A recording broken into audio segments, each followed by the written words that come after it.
que es serio si usted tiene niños pequeños, y es el entrenamiento del sueño, y lo vamos a hacer con el doctor Valentín Sainz, quien es neurólogo infantil. Doctor Sainz, un gusto conversar con usted. Bienvenido a Zona Éxitos. Bienvenido, ¿cómo está?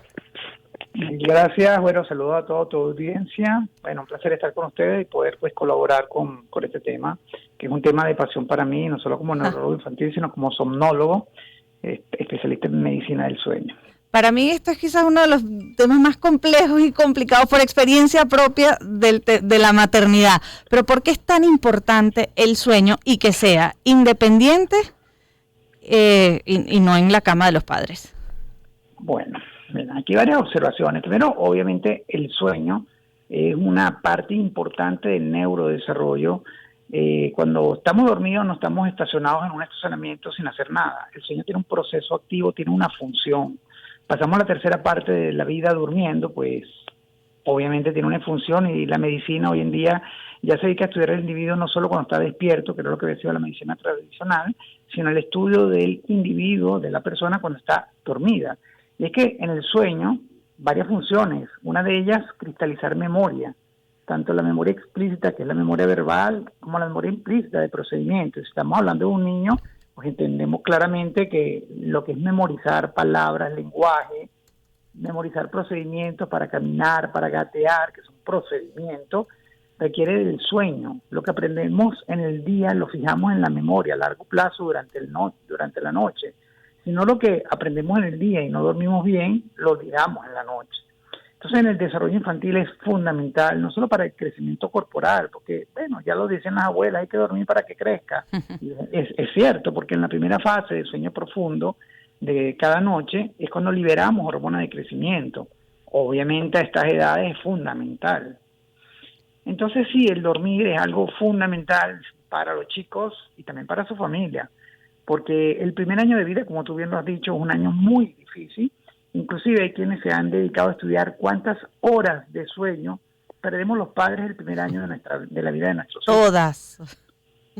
¿Y qué pasa con quizás ya tienen el año, ya aprendieron a dormir, pero con los niños que ahora en este momento tienen un poquito más, 5 años, y son adictos al Bueno. TikTok, unas cosas, cualquier cosa de video, es decir, que tienen su propia tableta y pasan buena parte de la tarde viendo la tableta, y cuando llegan las 9 de la noche, no quieren cerrar los ojos porque quizás no pueden, están emocionados por todo lo que vieron en esa hermosa tableta que funciona como niñera. Es que el mundo ha cambiado. Primero, se le ha dado cada vez menos importancia al sueño, y de hecho en los últimos 50 años el promedio de sueño de los adolescentes y los adultos ha disminuido en 2 horas en los últimos 50 años en la duración del sueño nocturno, porque nos hemos dedicado a un mundo más activo, muchas más exigencias, y pensamos que como que dormir no es útil y es perder tiempo, cosa que no es cierto.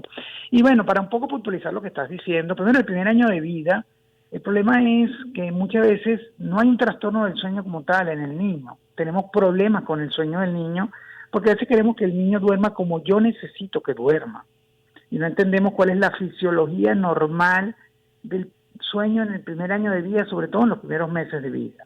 Entonces eso es una cosa que tenemos que tener bien claro, qué es normal en un niño y qué no es normal, porque a veces convertimos en patología simplemente lo que no nos sirve, lo que no se amolda, en lo que no se sirve para el sueño que necesitamos los adultos. Y aquí hay un conflicto, y entonces esto genera mucha angustia, y mientras más angustia, más problemas. Pero ya pasado ese primer año de vida, cuando ya el niño empieza a dormir en forma regular y empezamos a tener pues cosas como esto, todos los electrónicos en las pantallas.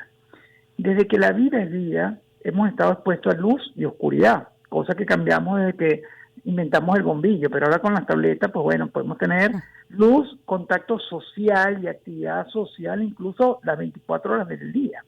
Y entonces resulta que ¿qué te hace dormir? ¿Qué te impulsa a dormir? Hay 2 mecanismos fundamentales.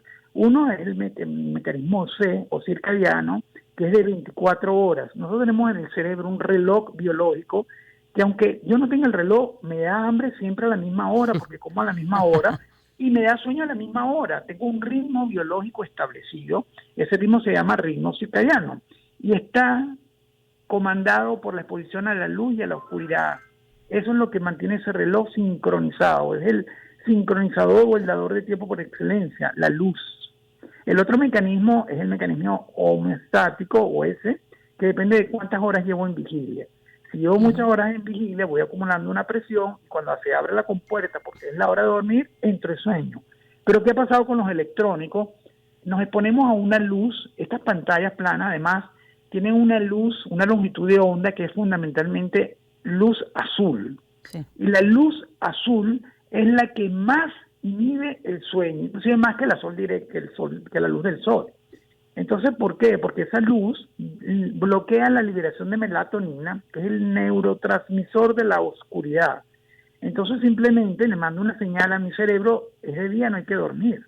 Entonces, estoy en la cama tratando de dormir con un celular, viendo TikTok o jugando un videojuego. Es una contradicción, porque le estoy mandando a mi señal una señal lumínica de no te duermas, pero quiero dormir. Doctor Sainz, nos queda apenas un minutico para despedir esta conversación, pero usted hablaba de ese conflicto en que asumimos como problema o patológico lo que no nos funciona.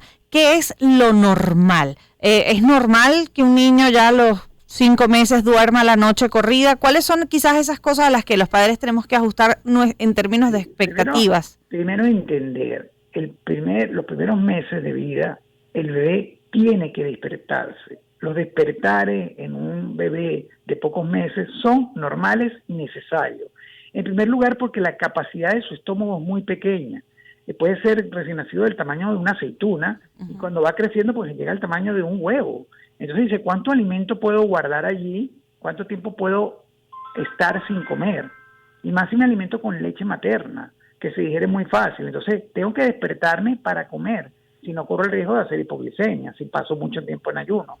Y segundo, algo que hay que entender, el ser humano en la prehistoria estaba expuesto obviamente a otros depredadores y nos comían, y más en la noche. Por eso es que el ser humano por naturaleza le teme a dos cosas, a la oscuridad y a la soledad, justo lo que ocurre en la noche. ¿Y por qué? Porque era el momento en que podíamos ser depredados y genéticamente estamos codificados para despertarnos y el bebé, que era el más vulnerable, saber que está protegido. Y por eso muchos bebés se despiertan, lloran, y cuando simplemente se aproximan a su madre y su madre los coge en brazos, se duerme. Y uno dice, qué malcriado. Malcriado no, necesitaba sentirse seguro y protegido. Al sentirse seguro, se vuelve a dormir. No era hambre, necesitaba sentirse seguro. Y esos despertares están codificados en nuestros genes. Doctor Esos despertares van desapareciendo gradualmente. Doctor Sainz, ¿tiene alguna cuenta en Twitter o en Instagram donde la gente le pueda hacer preguntas adicionales? Porque ya estamos pasadas de tiempo. Sí, bsainz16 es mi cuenta de Instagram. bsainz16. Gracias, doctor Valentín Sainz, neonólogo infantil, por haber estado con nosotros. 10:02 de la mañana. Y nos vamos a la pausa del Circuito de Éxitos.